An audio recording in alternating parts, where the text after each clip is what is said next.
Hi, this is Kendall Boyson, professional life and recovery coach, and you're listening to Encouragementology, the practice of instilling hope.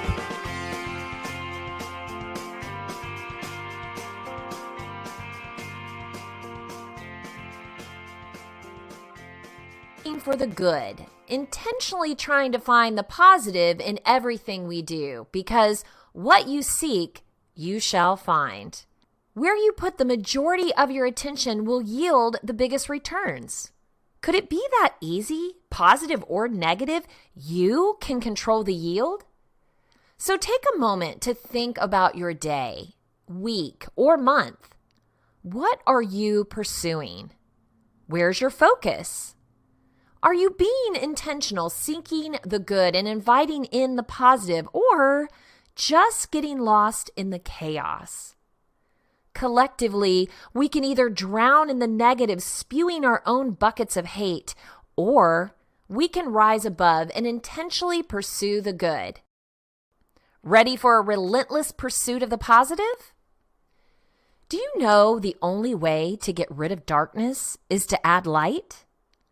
Darkness is the absence of light, so to change it in any other way simply doesn't work.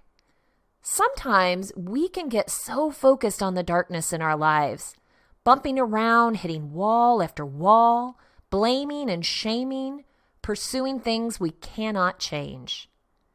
We focus on what went wrong with our lives as a justification to staying stuck where we are, chastising ourselves for poor choices and the lack of knowledge in the dark.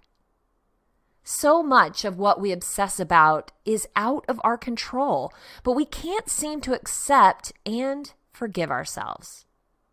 Forgiving ourselves would mean granting ourselves freedom to move on and step into the light. But then what? What would happen with all that stuff? The stuff we feel responsible for, burdened by, even plagued. Should we carry this around as evidence we're not good enough? Whoa, heavy stuff, but that's just it. Darkness is dark. Nothing about it feels good or seems healing. What if we take a step into the light? A little bit here and a little bit there to start illuminating the good in our lives. Not just the good we possess, but the goodness of opportunities to come. Staying in the darkness and wrestling with our past regrets keeps us blind to possibility.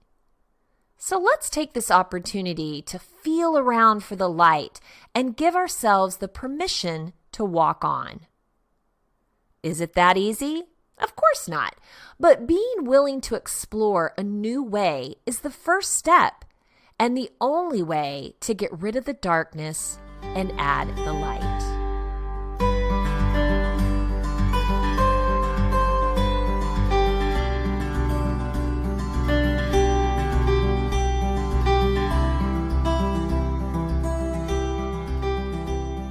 Danny DePiro shares how to light up your life, 5 ways to make your path brighter. She's an author, blogger, and designer who lives in Washington, D.C. She launched positivelypresent.com in 2009 with the intention of sharing her insights about living a positive and present life, something that didn't always come easy to her. Here are her thoughts. This morning, I was walking down the same path I'd walked down the night before, and it suddenly dawned on me how different my thoughts were in the daylight. Last night, I'd been walking down the brick path late at night, and I'd been slightly scared, walking fast, clutching my keys, and occasionally looking over my shoulder. But when I ventured down the same path this morning, I was walking leisurely, strolling along and not once considering looking behind me. It dawned on me that that's the difference between night and day, between darkness and light. This is something that's probably happened to all of us at some point. We've walked somewhere at night and felt entirely different than when we walked down the same path during the day. It's amazing what a little light, a little change of perspective, a little more ability to see where we're going can do. To me, this is a great example of how our minds, coupled with external conditions, can transform the world. The path I was walking down was the exact same path. Same bricks, same bushes, same distance from the road to the door. Nothing bad had changed overnight. Yet now, in the morning light, I was seeing it differently.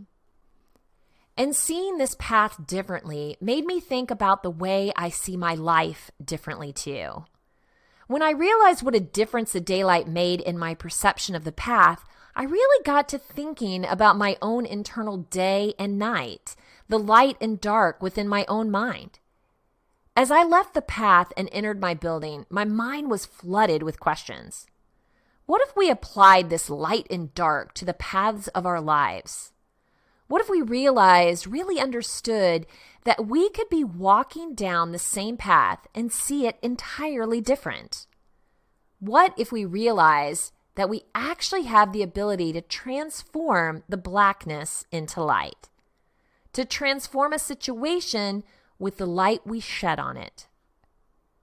Of course, these are not novel ideas. People have known well forever that the way we think about things, how much metaphorical darkness or lightness we give to a situation, impacts the world around us. Our minds are powerful things, and can truly alter our worlds with our thoughts. We have the ability to distort, both in negative and positive ways. And more importantly, we can control how we distort them. We have the ability to cast more light or more darkness on the situation. For example, when walking alone at night, I can frighten myself terribly when I start thinking of all the dangerous things that could happen or revisiting terrifying situations I've heard about. When walking alone on a beautiful fall day, the sun shining brightly overhead, I can convince myself that I don't have a care in the world. Even I might have been having a bad day. For just a few moments, the warm sunshine pouring down on me can transform my mood because it causes me to think of summer, warmth, and happiness. My mind takes what it sees out in the world and transforms it, labeling it, giving it good or bad. When I thought about how much my mind has the ability to transform the world around me, I began thinking about how I could increase the light in my life. I then realized that when walking at night, I could have brought a flashlight with me, lighting up the path before me. If it was within my control, I could install lighting alongside the path, creating it a well-lit walk. And these ideas tie in perfectly with what I'm always thinking about: being a positive and present person, both in the literal and figurative sense. It takes work, energy, and effort to have a path that's bathed in light. But as anyone who has walked down a well-lit path wrapped in a feeling of safety knows, it's worth the effort if you're able to walk down that path unafraid. If you're anything like me, you want to walk down your path unafraid every time. You want to walk the roads and the paths that are well lit. You want to see clearly and not be scared, always feeling safe. So, how do you do that in a figurative sense? How do you make the path for your life lit up, inspiring contentment and drowning out fear, while at the same time finding a balance between the darkness and the light? As we all know, you cannot live in a bright, blinding light forever. I mean, light is wonderful. It helps us see and helps us thrive and grow. But without darkness, we would be in a lot of trouble. We need the darkness as well as the light. We need a path that is lit the way many streets are. The light and dark are intertwined, allowing us to see without brightening the world to an unnatural state. We need both the light and the dark in our lives, but there are ways we can make our paths brighter, ways that we can make the road we're traveling down just a little bit more clear. So, here are the 5 best ways to shed some light on that path of yours. Bring your own source of light. As I've already mentioned, if you're going to be heading down a dark path, how about bring a flashlight? What does this mean figuratively? Well, it means you have to create light where there's darkness. When you're faced with a difficult situation, find a way to shed light on it. Look at it from a new angle. Shine a bright light into the darkest corners and look deep within yourself for a positive perspective. You don't have to wait around for someone to turn a light on or rescue you from the darkness. In fact, more often than not, light isn't just going to beam down on you for no reason at all. If you're on a dark path, you have to create light. Or better yet, you have to be the light. Don't wait for it. Be it. Surround yourself with others. Ever notice how a dark path isn't nearly as scary when you're with other people? Walking down a dark road alone can be scary, but it's a lot less terrifying when you're surrounded with other people. Life's kind of like that too. It can be scary and overwhelming at times, but when you're surrounding yourself with people, especially positive, supportive people, the dark road before you can seem much brighter, a little easier to bear.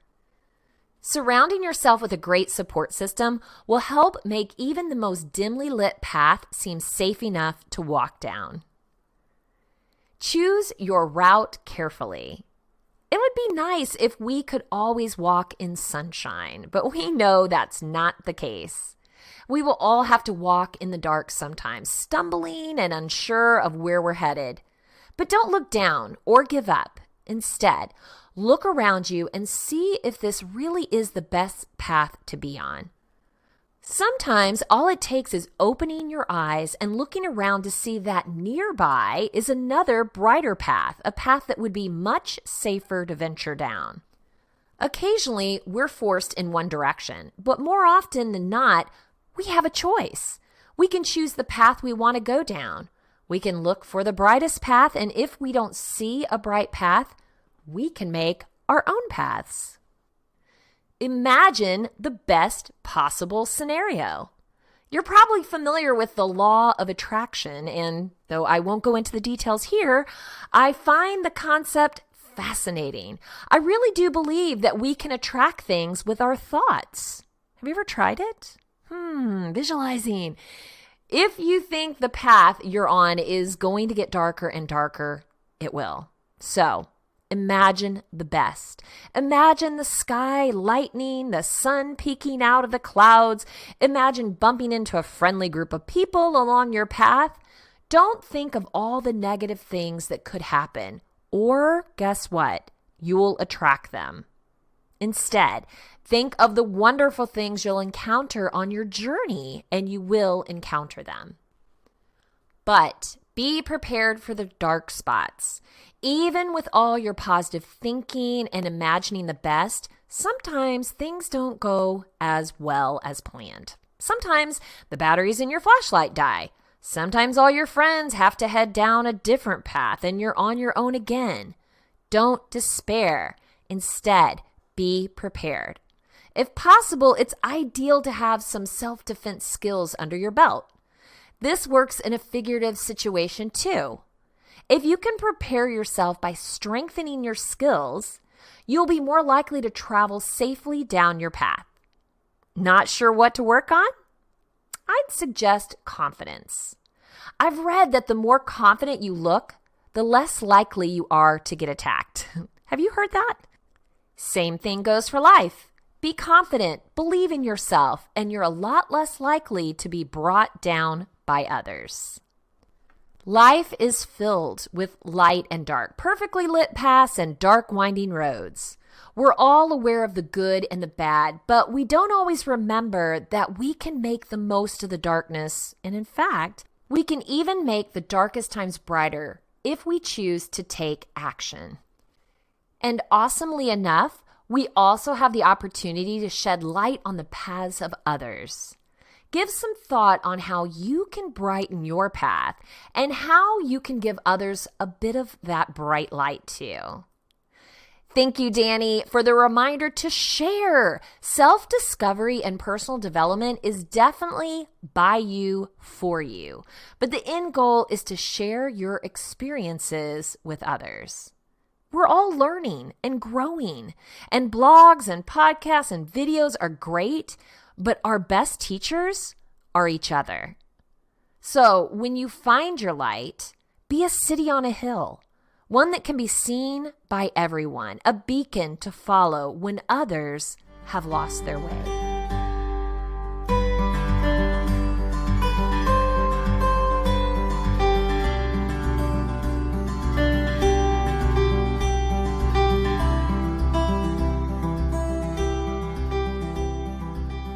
Don't you love when you hear golden nuggets of inspiration that take root and you're able to apply them throughout your life in so many ways?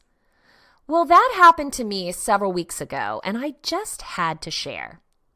I was listening to a horse trainer give his story, and in it came an important revelation.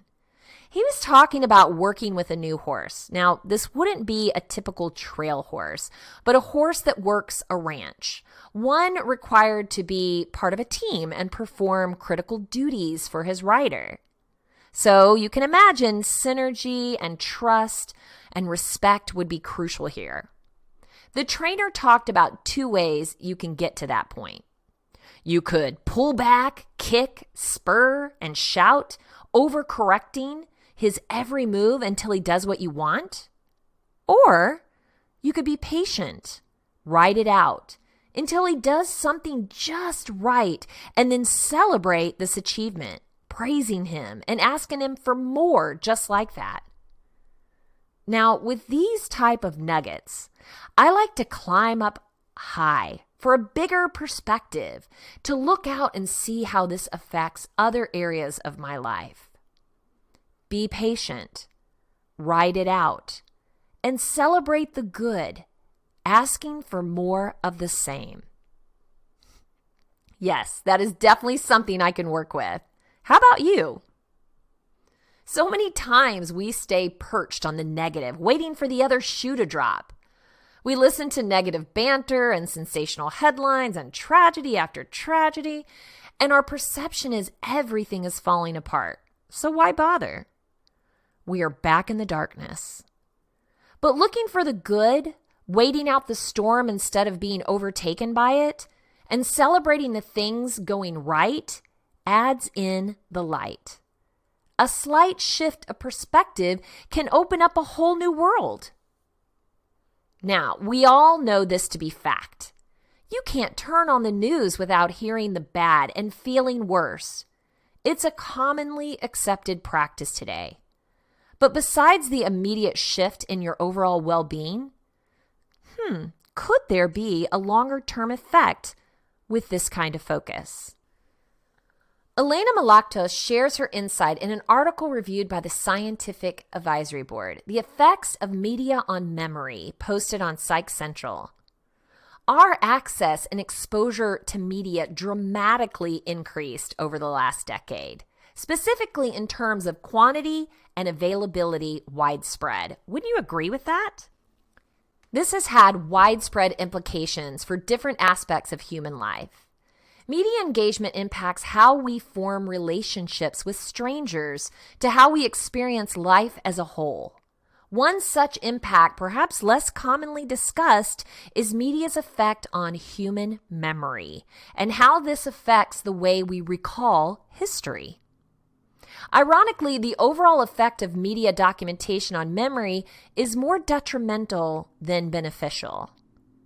While one might assume that more documentation, communication, and modes of delivery would improve memory for historical events, the literature suggests that media affects the content of memories, the recollection of memories, and the capacity of memory, ultimately influencing the way we remember history. The content of our memories is central to our human existence. Without our memories, we function untethered to our personal and cultural histories, leaving us without a foundation to carry out our lives. Our memories represent the backbone of our personalities and the framework for how we approach new experiences and make decisions about the future. Without memory, most of us would not survive, given that we rely on past learning to make critical decisions for our current actions. Modern-day memory is exposed to new challenges with the influx of media exposure, which has important implications for what we can remember. Media modifies not only what we remember, but how we remember. For example, a news report, tweet, or Facebook post that includes false information can impact what the reader recalls about the event. This idea is supported by studies showing that introducing misleading or false information about an event can lead to an inaccurate recollection. Along the same lines, the use of strong or sensationalized language can influence what details are remembered about an event, such as whether something or someone was present. When headlines that use strong verbiage are widely broadcasted, there is a risk for memory distortion if the information is exaggerated. It turns out that the format with which sensationalized language is presented also influences the believability of the information. One study found that stories reported via newspapers were more likely to be believed than when televised, highlighting the importance that written press take care to not embellish stories. It's possible that the long-time existence of newspapers as a means to convey news may make them more credible than the newer modalities such as Twitter or Facebook. Social media also poses a threat to memory, specifically in the formation of memories. One way to understand social media's effect is through the illusory truth effect, whereby people tend to rate familiar statements as more true than new statements. This is especially pertinent to fake news. According to illusory truth effect, when information is presented over and over again on social media platforms, it's more likely to be deemed true. A person's memory of the source for where they learned information is also affected by familiarity.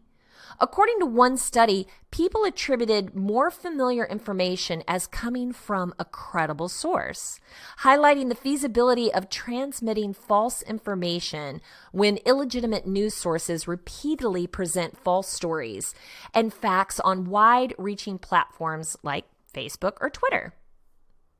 Media not only affects our ability to recall events clearly, it also impacts our memory capacity by removing the burden of remembering from our brains and serving as the brain's external hard drive. Don't you find this true? It's like I can't even remember a number from tab to tab. I just don't store it anymore. With the advent of Wikipedia, internal memories for events are no longer necessary. We only need to recall where and how to find information about an event rather than the event itself. Researchers refer to this decreased dependency on internal memory storage as the Google effect. How many times do you say that? Just Google it. Don't know? I don't even want to think about it. Let's just Google it. Studies show that people who expect to have access to readily available information tend to forget it. People show better memory for where to locate the information than the actual information itself. A recent study demonstrated engaging in social media during an event or any form of externalization of their experience of an event decreased memory of the experience. You know what I mean? Everybody thinks they're a multitasker, they're doing something, they're at an event, they're texting or checking their social media. Before you know it, you ask them some details and they're clueless. In fact, this effect was observed when people were asked to take photos or notes about the experiences, but not when participants were asked to reflect on those experiences. It's likely that our generation and subsequent generations will not remember historical events as vividly or as accurately as previous generations, given our frequent documentation of major events. Most importantly, we rely on external sources like Facebook and Instagram to remember significant events, placing great responsibility upon us to become accurate recorders of historical events. How many of us has just stopped keeping scrapbooks or printing pictures? Don't we all think, well, it's all on my Facebook profile? Whew, what if that went away? But sadly, not only do we have diminished capacity for recall, we are influenced by how news is presented and from where the news is sourced. Such susceptibility to news manipulation through language and repetition, together with reliance on others to experience and document history, increases our risks for accepting false narratives and inaccurate accounts of history. It's all about awareness. You can't make a shift if you aren't aware there's a need to do so. Remember, you are in charge of what you let in and what you let take root and what you deliver to others as a result. So be responsible. What if we concentrated on only sharing the good? Now, don't get me wrong, everyone needs an accountability partner or a safe, trusting inner circle like a support group or close friends. But for this experiment, I'm referring to what we speak to the world. What if your water cooler story was about something funny or heartwarming? What if your social posts were uplifting and encouraging? What if you chose to turn the other cheek and not engage when something rubbed you the wrong way?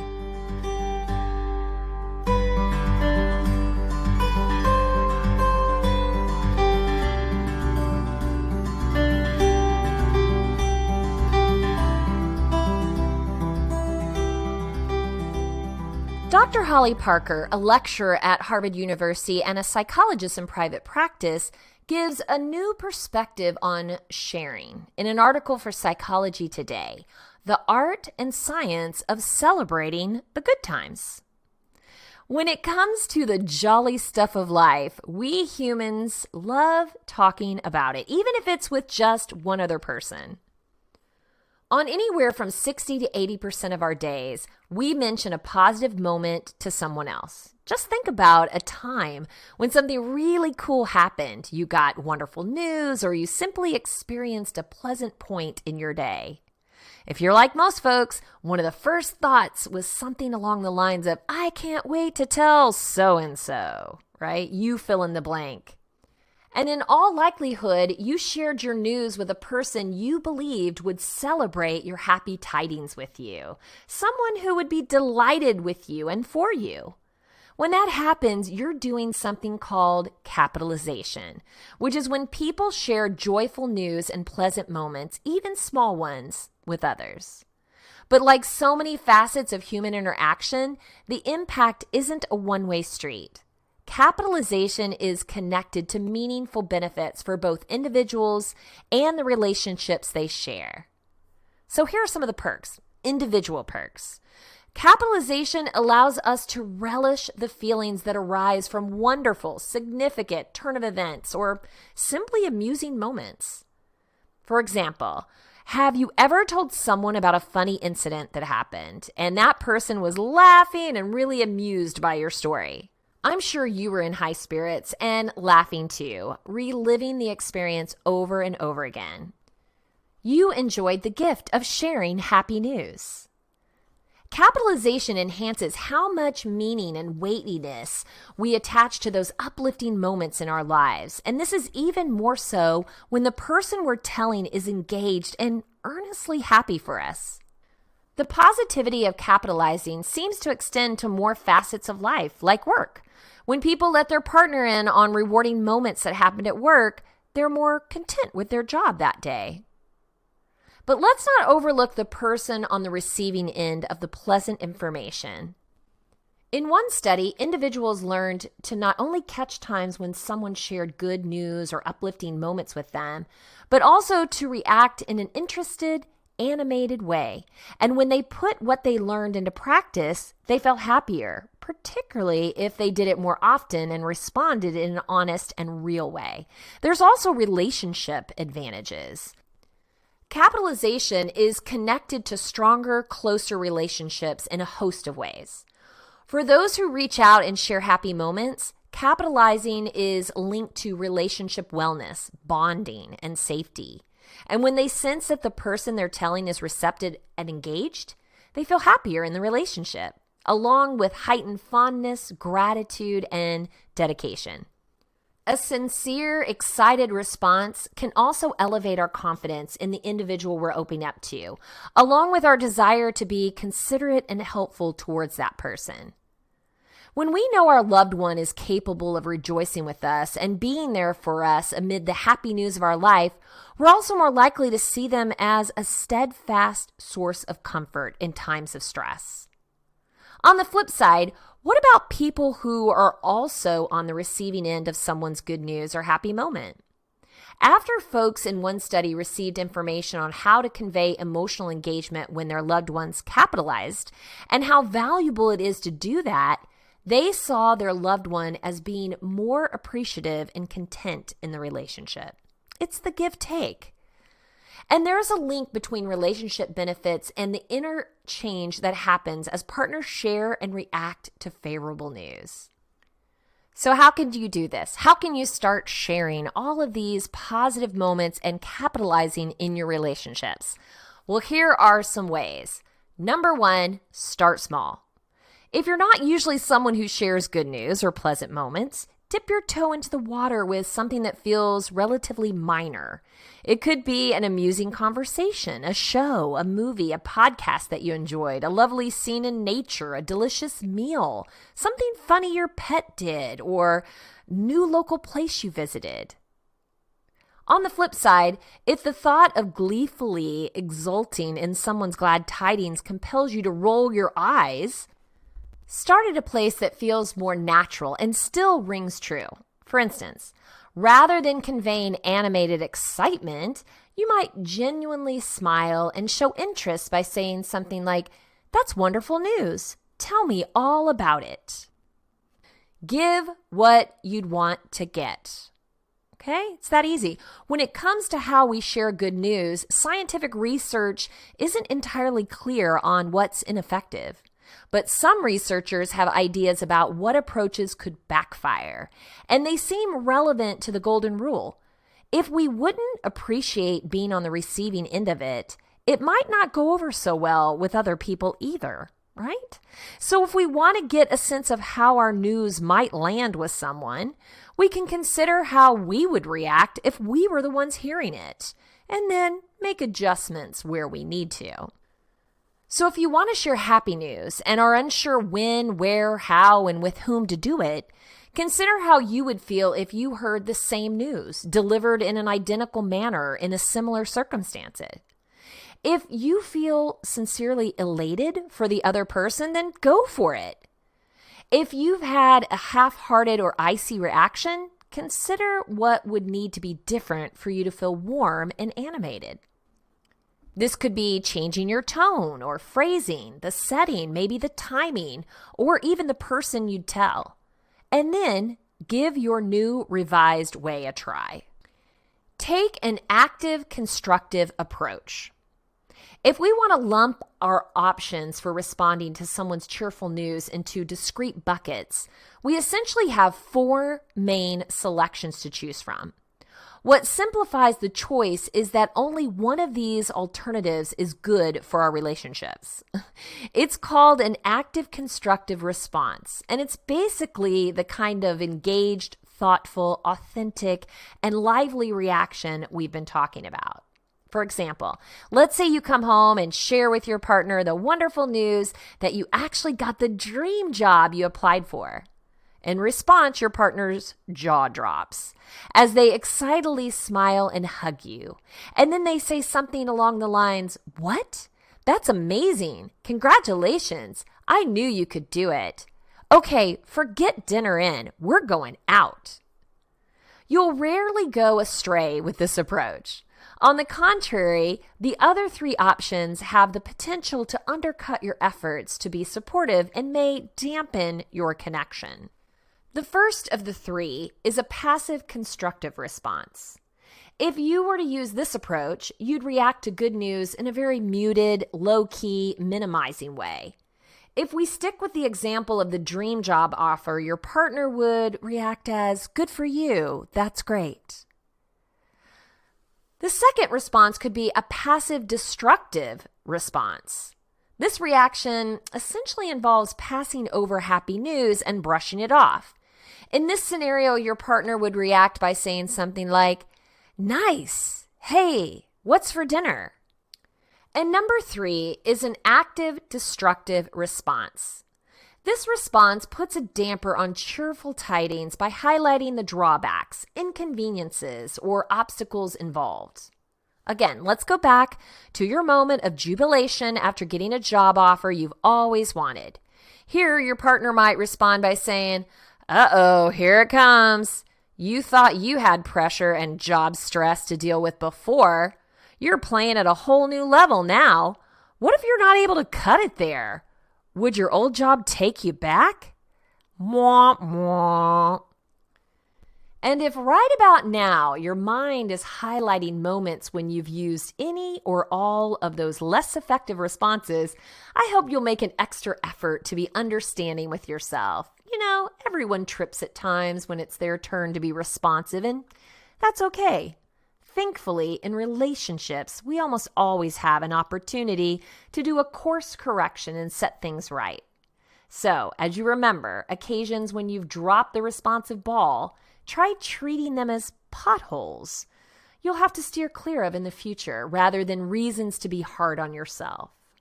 After all, past mistakes furnish some of the most invaluable lessons in relationships.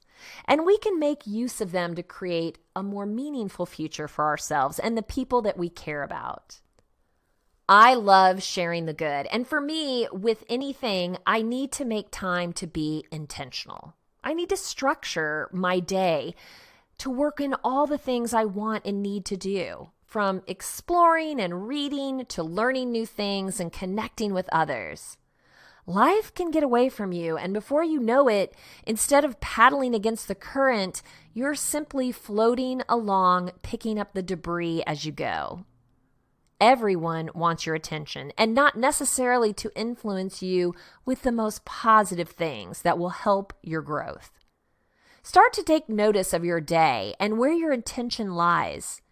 Break up your day because some of us tend to be more conscious in the morning, where others might be more alert at night.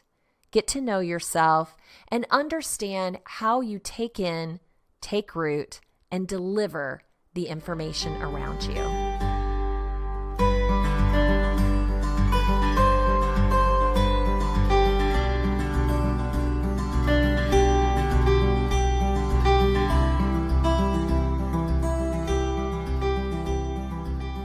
If you want to share encouragementology with a friend who needs to know they are not alone in this journey of self-discovery, you can visit encouragementology.com or anywhere you stream your content to receive this episode and all others.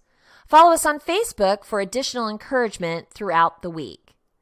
So I challenge you, if needed, shift your focus from ruminating about the past, being frustrated by the things outside of your control, or partaking in the negative narratives of the world. Instead, open yourself to receive the light of goodness, gratitude, and joy, knowing what you seek, you shall find. I know you can do it. Thank you for listening to Encouragementology with Kendall Boyson, where we find positive ways to handle some of life's challenges. I stumbled through until the path was clear. That's when I found you, and how I wound up here.